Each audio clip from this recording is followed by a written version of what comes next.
Y Rita le afilan el puñal a Íñigo Errejón. Ganará Pablo Iglesias porque ninguna de las dos posee ni la belleza ni el talento de Lucrecia Borgia. Y Errejón, desde luego, no es Maquiavelo. Como dicen los italianos, manca finezza. Les falta finura. No hay más que verlos y sobre todo escucharlos.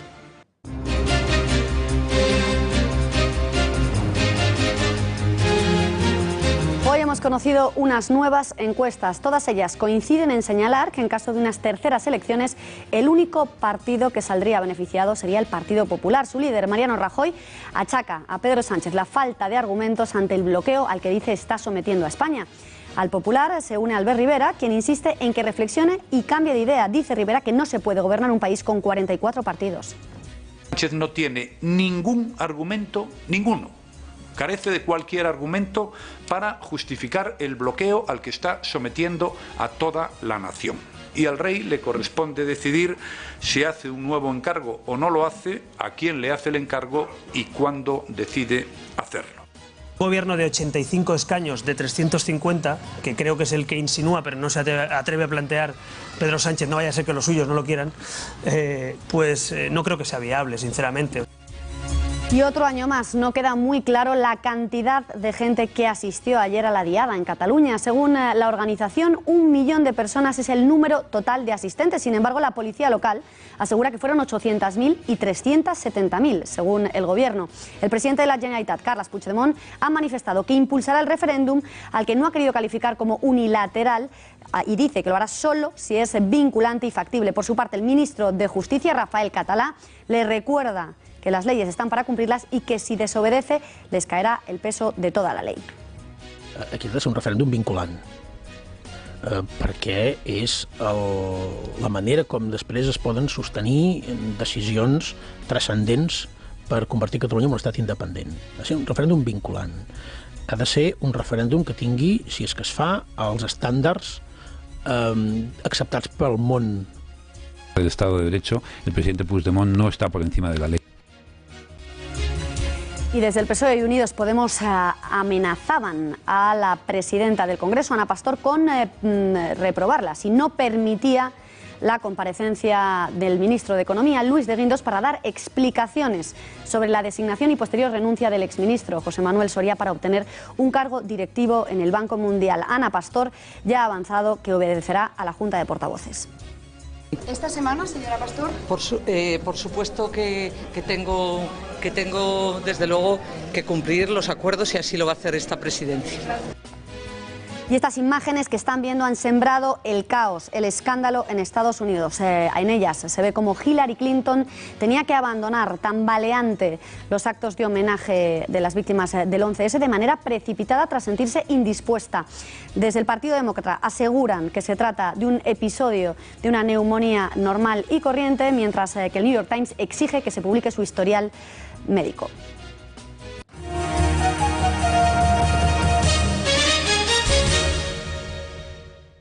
Sánchez no tiene ningún argumento, ninguno.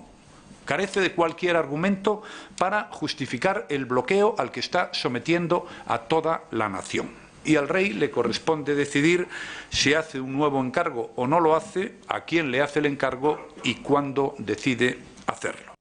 Con estas palabras, Mariano Rajoy volvía a culpar a Pedro Sánchez del bloqueo de España. Rajoy criticaba la actitud de Sánchez en su intervención en la reunión que ha mantenido en el Congreso de los Diputados con su grupo, con el Partido Popular, y en la que ha ratificado su intención de gobernar, porque considera que es lo que decidieron los españoles en las urnas. El jefe del Ejecutivo recordaba la negativa del secretario general de los socialistas a un gobierno de coalición, a cualquier tipo de acuerdo y a dejar gobernar en minoría al Partido Popular, y por ello insistía en que no tiene argumentos para seguir impidiendo que España tenga un gobierno en plenas funciones.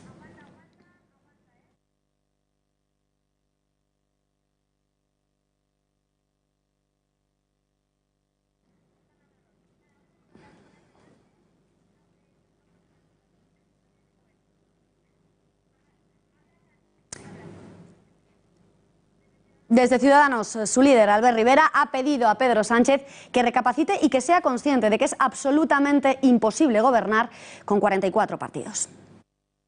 Y parece que el señor Sánchez tampoco tiene ninguna prisa por sentarse a hablar con Unidos Podemos de un posible gobierno de progreso. Y vamos a escuchar en unos momentos a la presidenta del Congreso, Ana Pastor, que ha anunciado su intención de desoír a Soraya Sáez de Santamaría y dice que va a obedecer, en cambio, a la Junta de Portavoces. Declaraciones que se producían después de que desde el Partido Socialista y Podemos anunciaran su intención de reprobar a la presidenta de hemiciclo si se negaba a permitir la comparecencia del ministro de Economía, Luis de Guindos, para dar explicaciones sobre el nombramiento y renuncia de José Manuel Soria para ocupar esa silla que España tiene en el Banco Mundial. Así lo anunciaba esta misma mañana el portavoz del Partido Socialista en el Congreso, Antonio Hernando. Escuchamos también a Ana Pastor. La mesa de la Cámara es que la presidenta convoque inmediatamente el pleno que fue acordado por la mayoría de grupos en la Junta de Portavoces. El pleno tiene que ser convocado de forma inmediata y eso es lo que hemos pedido, que se convoque para el miércoles o para el jueves. Y no valen las excusas de que el Gobierno todavía no ha dicho. Y es que el polémico nombramiento ha abierto aún más la brecha entre las distintas facciones del Partido Popular. El cercano a Soraya, Rafael Catalá, ha responsabilizado del nombramiento a Luis de Guindos de manera directa y exonerando al resto del Ejecutivo de cualquier responsabilidad al respecto. Se lleva a cabo dentro del Ministerio de Economía, se convocan las plazas, se solicitan, hay una comisión de valoración y cuando se produjo la propuesta en favor del señor Soria, pues seguramente no se valoró el impacto, el debate, la polémica que hemos vivido durante la semana pasada. Por lo tanto, yo creo que eso es fundamentalmente ese entorno, el entorno del Ministerio de Economía donde está esa responsabilidad.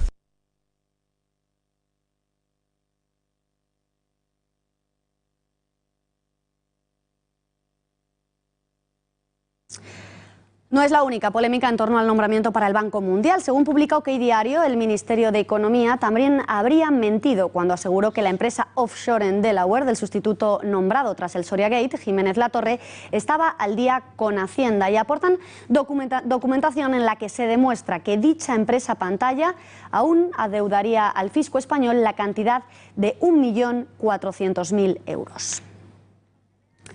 Y más noticias relativas a la economía. Intereconomía.com detectaba este lunes un dato llamativo en la web de la multinacional Telefónica. La operadora no había renovado todos los ratios crediticios que los inversores interesados pueden consultar en su página, sino solo aquellos que menos les perjudicaban. Estos ratios son las notas que las agencias internacionales ponen a la deuda de las empresas. Tras la publicación de la noticia, la empresa ha corregido el error en los datos. Telefónica difundía en su web correctamente la nota de Standard & Poor's, que actualmente es de triple B mayúscula, y la de Moody's de Baa2, ambas con fecha de mayo de este año. Sin embargo, la que hasta ahora era su mejor calificación, la de Fitch, se mantenía desfasada. El motivo podría haber sido que hace una semana esta agencia de calificación rebajó la valoración de triple B con perspectiva positiva a triple B, un aprobado y la nota mínima para poder colocar la deuda en el balance del Banco Central Europeo. Fitch habría tomado esta decisión al considerar que la empresa pasa por problemas en los cambios de divisa, al haber llegado la libra a mínimos de 31 años tras el Brexit, y también porque sufre una mayor debilidad en Latinoamérica, de la que dependen en gran medida sus ingresos. Además, muestra sus dudas sobre la capacidad de Telefónica para bajar la deuda antes de cerrar el año 2016. Por ello, y ante las notas no demasiado favorables, Telefónica advierte en su web de que estas calificaciones crediticias son solo una opinión sobre el grado de solvencia de la compañía y pueden ser revisadas, suspendidas o retiradas en cualquier momento por las respectivas agencias de calificación. Y se lo estábamos contando, hoy hemos conocido otras dos encuestas, en concreto la de Metroscopia y la de GAD3. Son unas encuestas sobre una hipotética nueva cita con las urnas. Si se cumplen los pronósticos, no servirían para desbloquear esta situación que ya dura, hay que recordar, casi 9 meses. Al igual que en junio, todos los partidos principales del arco parlamentario perderían apoyos, excepto el Partido Popular, que se vería beneficiado por una leve subida y por el drástico aumento de la abstención, que se llegaría a situar en esta ocasión en torno al 37%. Aquí lo estamos viendo. Según GAD3, otra cita electoral acentuaría las tendencias del 26 de junio y no serviría para cambiar el panorama. El Partido Popular sumaría otros 5 diputados hasta llegar a los 142. Rajoy obtendría el 33,9% de los votos frente al 33% actual, pero seguiría quedándose muy lejos de la mayoría absoluta. El PSOE, que parece no haber tocado fondo aún, pasaría de los 85 escaños actuales a los 81. El porcentaje de voto caería al 22%, del 22% actual al 21,1%. Unidos Podemos, por tanto, se le acercaría, mantendría 70 diputados, solo se deja uno con un 20,5% de los votos frente al 21,1% actual. Ciudadanos también sufriría una pérdida leve, 2 diputados, de 32 a 30. Su porcentaje bajaría 2 décimas hasta el 12,9%. En cuanto a las sumas por bloques, PP y Ciudadanos sumarían 172 diputados, 9 más que en diciembre. PSOE más Unidos Podemos tendría 151, 5 menos de lo que tiene ahora, y ninguno, como ven, alcanzaría la mayoría absoluta, que recordamos está en los 176 escaños, aunque como ahora los de Rajoy y Rivera se quedan cerca, a tan solo 4 escaños. Por último, aunque no de escaños, si habla de intención de voto, otra encuesta, Metroscopia. Es importante la coincidencia con la anterior, en el que el único partido beneficiado de esta repetición de elecciones, estas terceras elecciones, volvería a ser el PP. Este pasaría del 33 al 34,8% de porcentaje de sufragios, mientras que el PSOE caería del 22,7 al 21,3%. Unidos Podemos no consigue repuntar nada, pero al menos a su papel poco protagonista en estas negociaciones no se pierde. Se queda en el 21,1, exactamente la misma cifra del 26J. Ciudadanos, por su parte, caería del 13,1 hasta el 12%.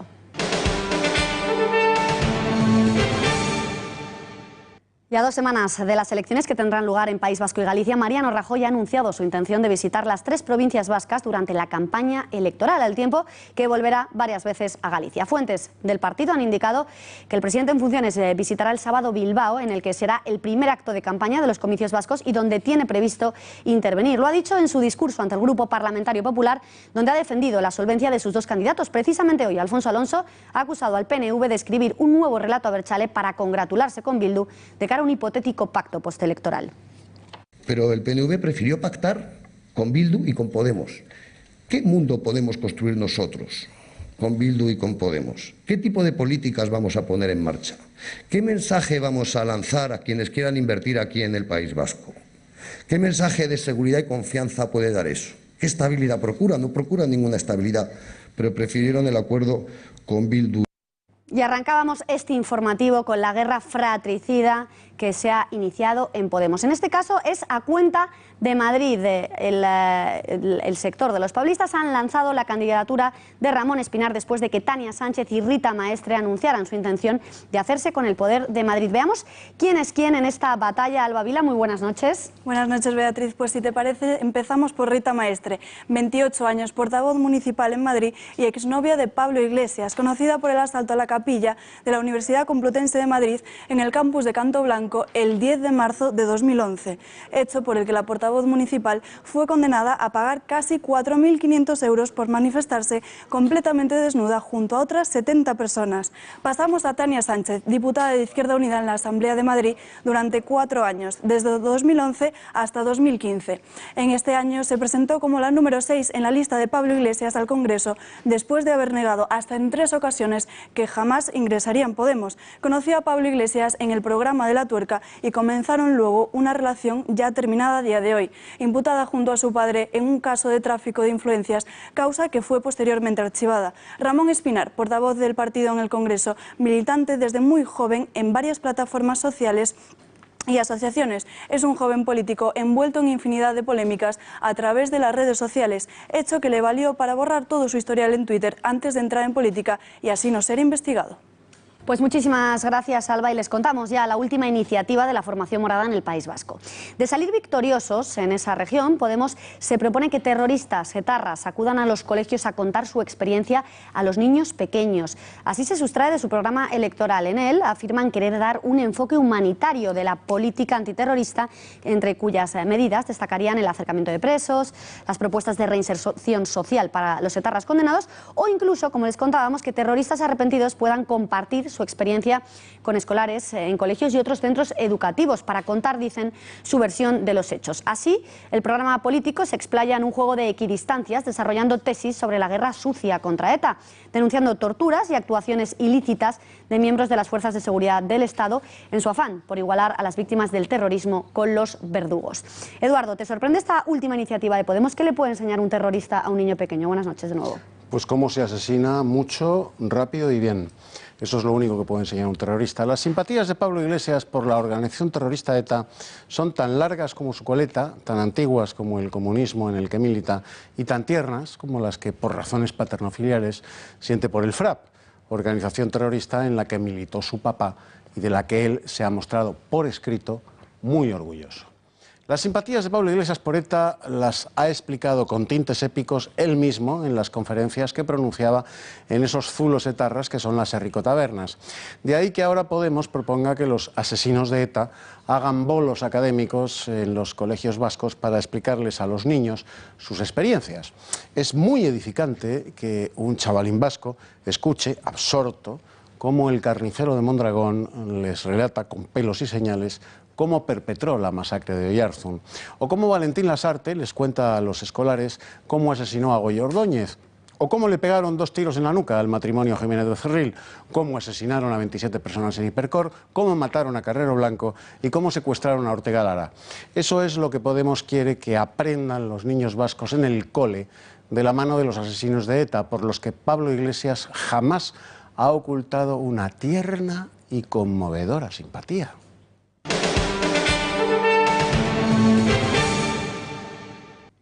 Tiempo ahora de mirar hacia Cataluña, donde ayer, 11 de septiembre, los independentistas trataron de hacerse de nuevo con el control de la Diada. Lo hicieron con menos éxito que el año anterior, ya que la afluencia no habría superado, según los más optimistas, las 800.000 personas. El recuento de manifestantes suele ser impreciso y partidista, pero nunca fue tan complicado como en esta Diada, deslocalizada en 5 escenarios.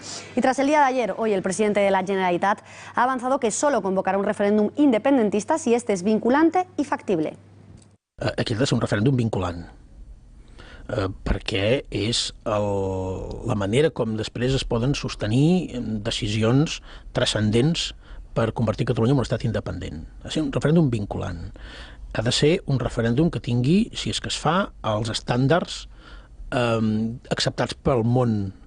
Pues la respuesta ha llegado en boca de Soraya Sáez de Santamaría. La vicepresidenta ha acusado al jefe del Ejecutivo catalán de llevar a cabo una propuesta rupturista, ilegal y oportunista, durísimas palabras a las que no solo se ha sumado el ministro de Justicia, Rafael Català, sino que también ha querido advertir a Puigdemont, asegurando que si convoca dicha consulta caerá sobre él todo el peso de la ley. En primer lugar, esa propuesta solo genera división y ruptura entre los catalanes.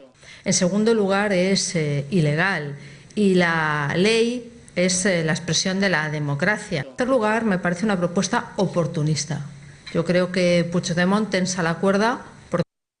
Y la jornada de ayer en Cataluña nos dejó imágenes como las que van a ver. Se trata de la manifestación paralela convocada por la CUP, en la que los manifestantes quemaron banderas de España, Francia, la Unión Europea y retratos del rey, a quien amenazaron gravemente con cortarle el cuello si se atrevía a pisar Barcelona. Han sido los propios miembros de la CUP quienes han colgado esos vídeos en su cuenta de Twitter. Eduardo, ¿quedarán o no quedarán impunes estos actos? Absolutamente impunes, Beatriz. Ni es la primera vez ni va a ser la última. Que no le quepa la menor duda a nadie de que escupir en el rostro de España, quemar su bandera y amenazar al rey con cortarle el cuello si se le ocurre aparecer por Barcelona, siempre que se haga como un sano ejercicio de la libertad de expresión y a mayor gloria de la nación catalana que nunca existió, son delitos levísimos que quedarán impunes. Un día después de haber sido perpetrados por los bárbaros de las CUP, no tenemos noticias de que la brava fiscal general del Estado que padecemos haya movido la toga del perchero para tomar cartas en el asunto y empaquetar con todo el peso de la ley a los salvajes separatistas que festejaron la diada amenazando de muerte a Felipe VI y quemando banderas de España.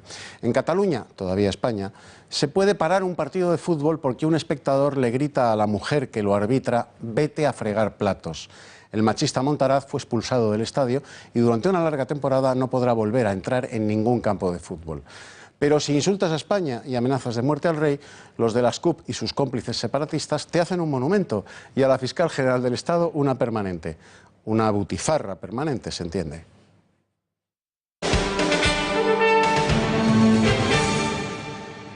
Miramos ahora hacia el exterior. En el aniversario del 11 de septiembre, un informe oficial implica a Arabia Saudí en la organización de los atentados. Según la investigación recogida por el diario El Mundo, agentes de los servicios de inteligencia del país de Oriente Medio cooperaron con varios de los secuestradores del 11S. Además, el líder de Al-Qaeda, Abu Zubaydah, tenía en su poder el teléfono de una empresa encargada del mantenimiento de una de las residencias oficiales del embajador saudí en Washington cuando fue arrestado en el año 2002. El embajador era el príncipe Bandar, cercano a la familia Bush y uno de los personajes más influyentes de la capital estadounidense en la década de los 90. Los documentos divulgados también prueban que Bandar habría entregado varios cheques a financiadores del 11S, pese a que las alegaciones no indican que el régimen saudí cooperara con la organización terrorista. Sí señala que los terroristas estaban conectados. En este sentido, certifica que Arabia Saudí no estaba interesada en cooperar en la búsqueda de Osama Bin Laden.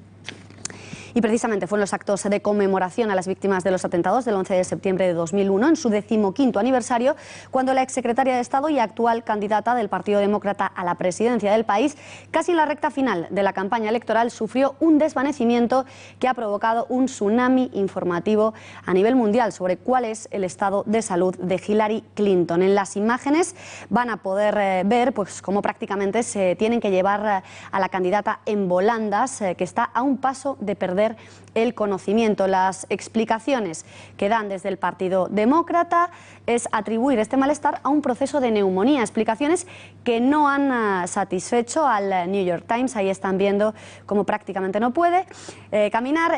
Han pedido desde el New York Times el historial médico de ambos candidatos. Por su parte, su adversario de la Casa Blanca, el candidato republicano Donald Trump, al igual que el rotativo estadounidense, afirma no creer ni una palabra de la versión que defienden los demócratas. Recuerda que no es el primer episodio en el que las raras actuaciones de la candidata hacen pensar que no goza de un estado de salud óptimo y desentierra estas imágenes que están viendo. Pues para hablar de todo ello nos acompaña en plató Carlos Esteban, periodista, experto en política internacional. Muy buenas noches, especialmente en política estadounidense. Bueno, lo primero, gracias por invitar nuestra invitación. Usted, que conoce muy bien la realidad estadounidense, ¿sabe si hay antecedentes de un historial médico de mala salud en Hillary Clinton? Bueno, esto se lleva hablando desde hace bastantes años. Hay algún periodista que lo ha seguido con especial interés. Sí se sabe que siendo secretaria de Estado tuvo un accidente, una caída y una concusión que le provocó un coágulo. Esto es, digamos, público, estuvo ¿Ella como lo reconoce? 6 meses. Es más, alega eso, ¿no? Para explicar muchas cosas. Concretamente, en las investigaciones sobre el asunto de los correos electrónicos, en las interrogaciones al FBI, alegó para no responder muchas preguntas que no recordaba. Hay una lista increíble de cosas que no recordaba y esta falta de memoria lo achacaba precisamente a esa concusión, a ese accidente. Por otra parte, todas esas cosas que hemos visto y muchas más que pueden Internet verse en las redes, de actuaciones extrañas, caídas, etc., bueno, han provocado que muchos periodistas, pero siempre periodistas alternativos, nunca periodistas de los grandes medios de comunicación, porque la gran noticia en este caso es que los grandes medios de comunicación, los medios de prestigio, están completamente como si su labor fuera proteger a la candidata más que informar. Sin embargo, sí que, bueno, varias cosas me gustaría de lo que acaba de decir. Por un lado, sorprende que una candidata a la presidencia de los Estados Unidos utilice una excusa que la invalida para ser presidenta, ¿no? Tener un coágulo y no recordar nada, desde luego a mí no me daría seguridad para votar a alguien que quiero que sea mi presidente. Bueno, yo creo que es tan grave de lo que se le acusa y es tan... el riesgo es, claro, el riesgo es tan grande, es decir, que al final que te tengan que juzgar, eso sí que le inhabilitaría inmediatamente. Al final es elegir entre Stila y Caribdis, ¿no? Entre Málaga y Malagón. Y tienes que elegir una cosa, prefiero no ir a la cárcel, ¿no? Evidentemente. Evidentemente. Por otra parte, decía que los medios parece que se han arrogado pues, el tener que defender, el tener que proteger a la candidata demócrata, pero Donald Trump sí que llevamos unos meses, desde luego, escuchando y exigiendo que Hillary Clinton tenía que sacar su historial médico, que no se creía lo que había presentado. Es decir, que sí que ha tenido voz dentro de Estados Unidos esta corriente de gente que acusa a Hillary de estar ocultando algo.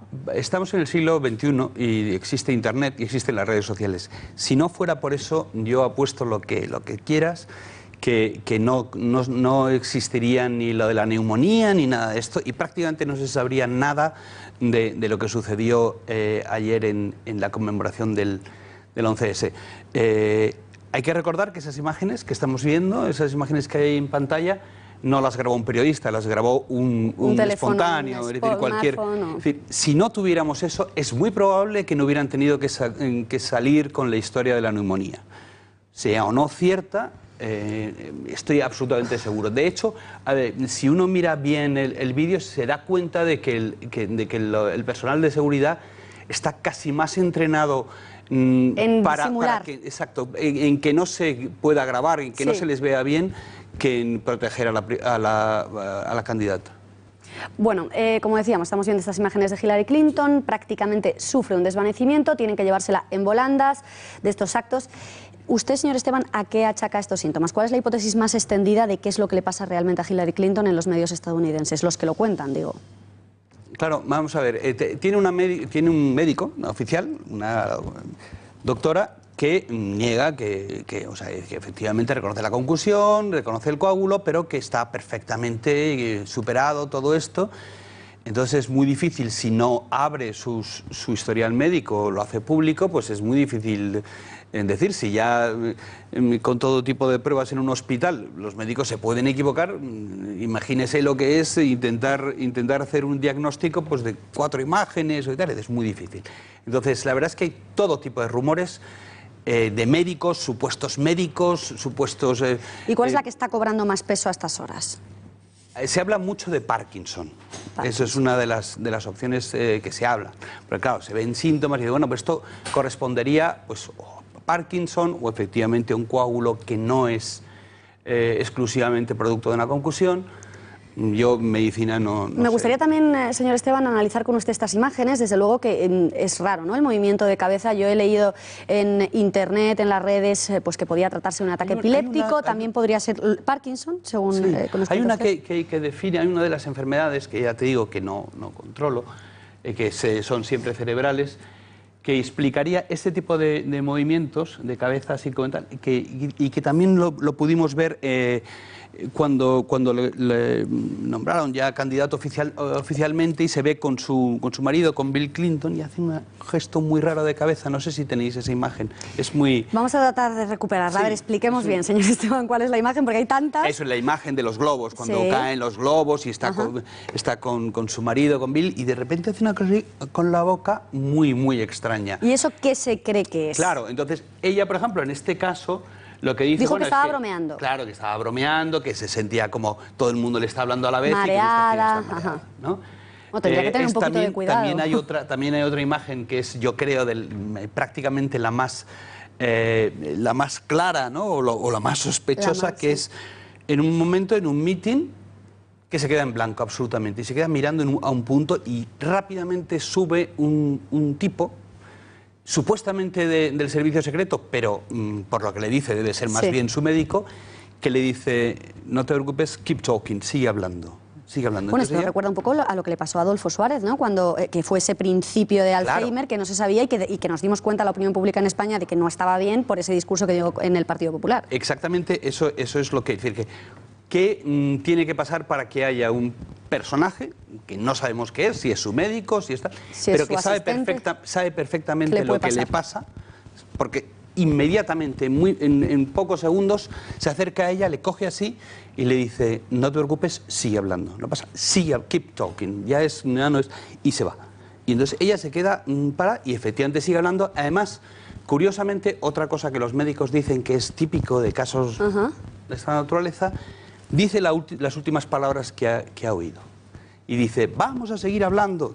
Sí, pero necesita como coger el hilo, ¿no? Sí, efectivamente, porque no se acuerda para nada de lo que está diciendo. Esos vacíos de memoria, esos lo que ellos llaman freeze, ¿no? Que se queda congelada, eso es muy típico de concusiones cerebrales en general. Repito, no sé nada de medicina.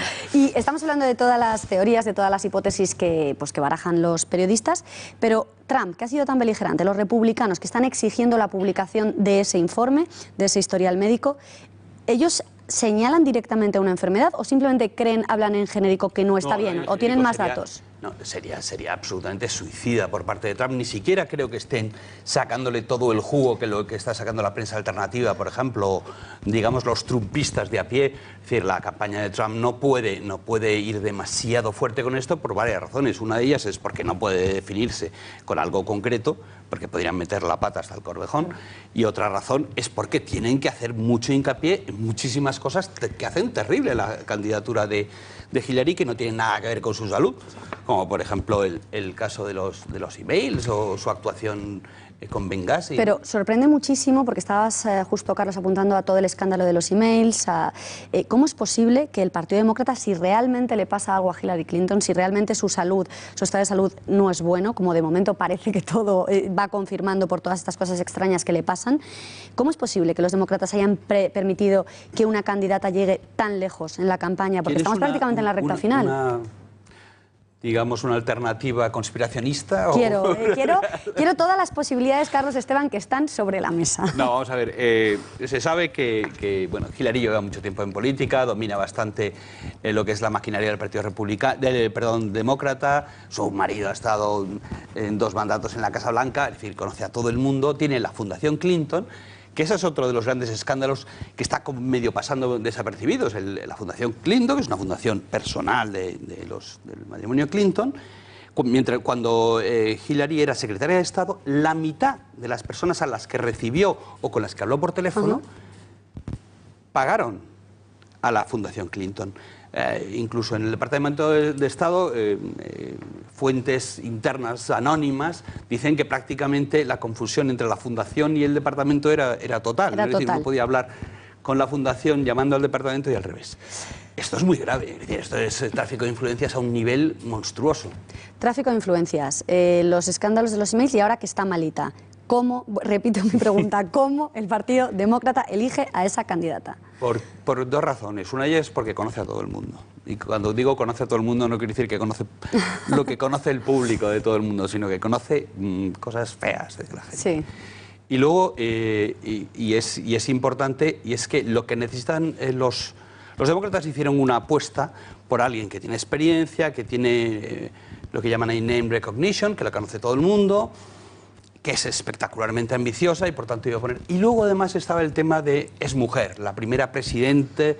Sí, ¿no? Después de un presidente afroamericano, ahora una presidenta... Hay que pensar que a Obama le ayudó muchísimo el hecho de, bueno, que ilusionaba la idea del primer presidente de color que iba a salvar ese gran cisma que hay en la sociedad americana entre blancos y negros. No solo no ha sido así, sino ha sido al contrario. Y ahora es el tema del género, ¿no? Es decir, la primera tal que va a superar el machismo de la sociedad americana. Yo creo que esto era un valor.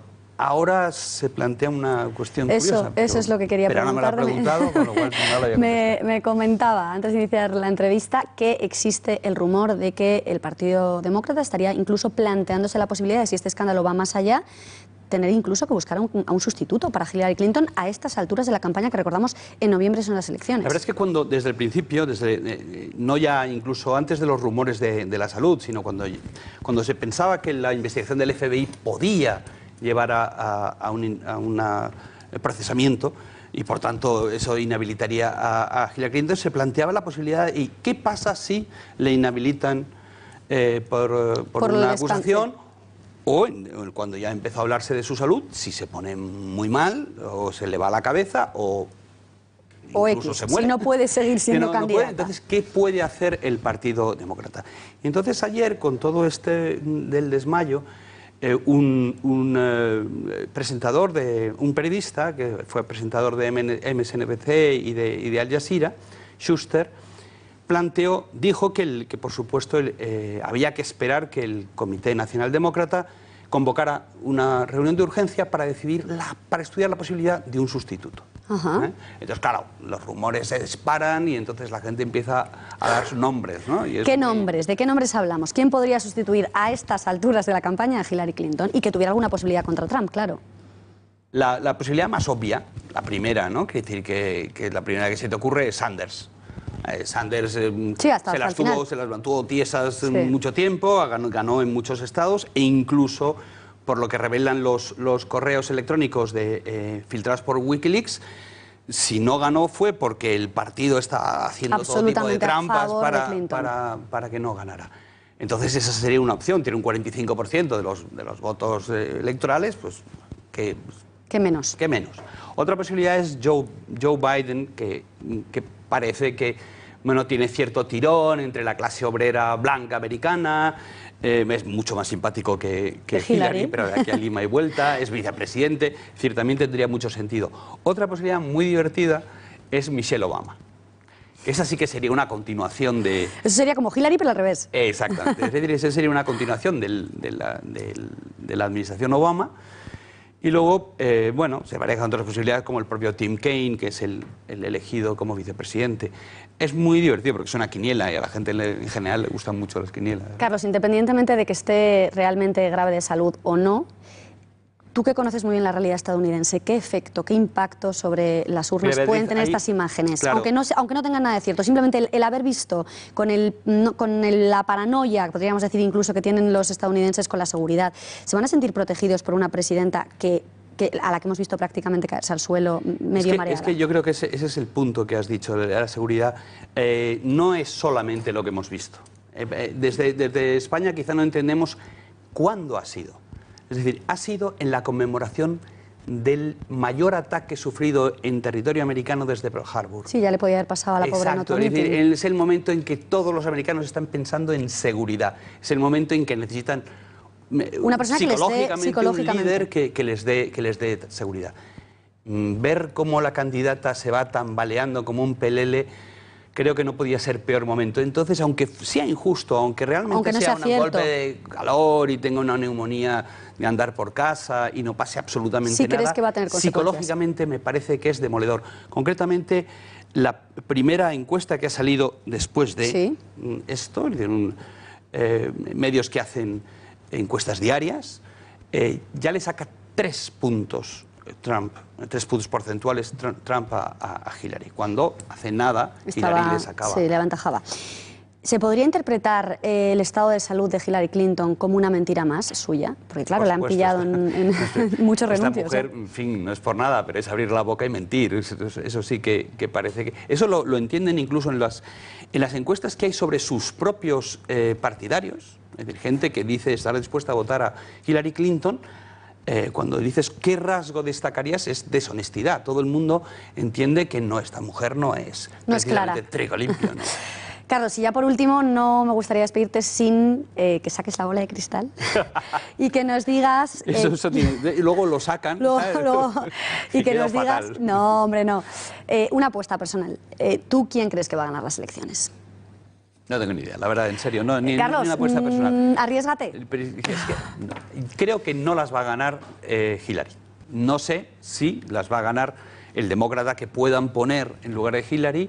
Me vale. O tal, pero no creo que las gane Hillary. Hillary lo ves imposible. No, pero lo es difícil. Carlos Esteban, muchísimas gracias. Maravilloso análisis. Gracias, buenas noches. Y miles de mexicanos marcharon este sábado en contra de una iniciativa del presidente Enrique Peña para legalizar el matrimonio entre personas del mismo sexo en todo el país. Fue una movilización sin precedentes desde los años 30 del siglo pasado, convocada por una organización católica, el Frente Nacional por la Familia. Personas de todas las edades, vestidas de blanco, desfilaron portando pancartas con lemas como hombre, mujer, matrimonio debe ser o ningún niño ha nacido de una relación gay. El grupo aseguró en su cuenta de Facebook que cerca de 304.600 personas asistieron a las marchas que se realizaron en 16 ciudades de 8 estados del norte, centro y sur del país. Una manifestación sin precedentes, como decíamos, y muy similar a lo ocurrido en Chile hace ahora 2 semanas, cuando millones de personas se echaron a las calles para pedir la abolición del aborto. Hasta aquí la información internacional, hasta aquí también la información en este telediario. Les dejamos, nos marchamos, pero nos despedimos hasta mañana. Les dejamos como siempre en las mejores manos, punto pelota, y el gato al agua les espera. No se marchen. Gracias, buenas noches.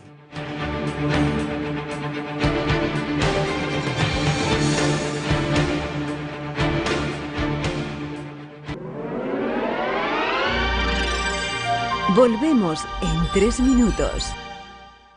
Nos gusta cuidarnos, viajar, sorprendernos, comentar, compartir. Pero cuando algo nos gusta de verdad, lo que queremos es protegerlo. Con tus seguros en CaixaBank y una alarma de Securitas Direct, protegerás lo que más te importa y además podrás conseguir hasta 3 meses gratis. CaixaBank. Me llamo Belén y mi charcutería es mi segunda casa. Y de una casa a otra me llevo lo que me gusta. Hoy, un jamón cocido que nos encanta por su sabor. Es natural, artesano.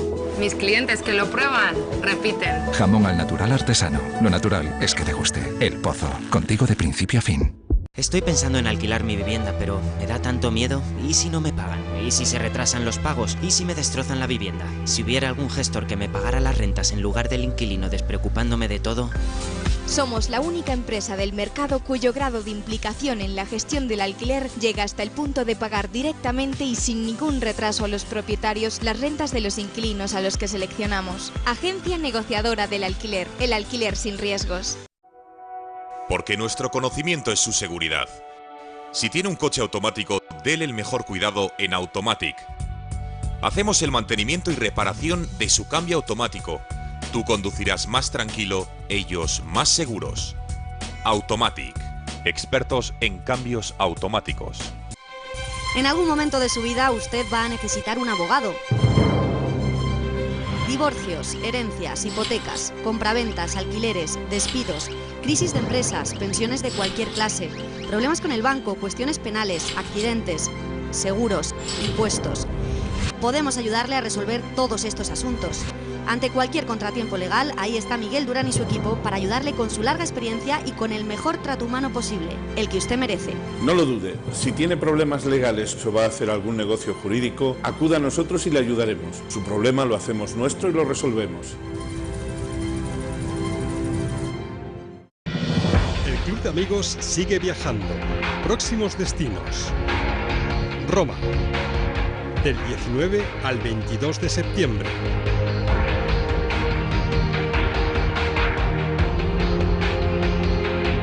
Y Jerusalén, del 2 al 9 de diciembre. No te lo puedes perder. Llama ya al 916162464 y apúntate al viaje de tu vida. Un proyecto para transformar este país, no para romperlo. Los que defendemos la igualdad, la libertad, la unión, la solidaridad, nos tenemos que unir en un proyecto para cambiar este país. Sí. Hoy en día, Ciudadanos es parte del cambio, de la ola de cambio que viene en este 2015, para que España sea un país del siglo XXI.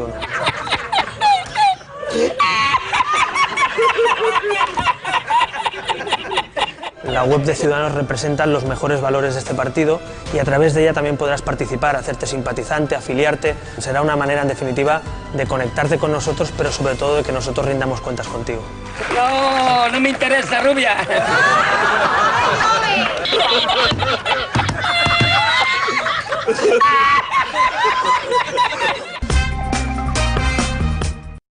Los pequeños y medianos empresarios son el motor económico de nuestro país. Por eso Intereconomía quiere ayudarles con el lanzamiento de Intereconomía Energía Pymes. Son muchas las empresas que se están beneficiando de un 20% de descuento sobre la tarifa ahorro.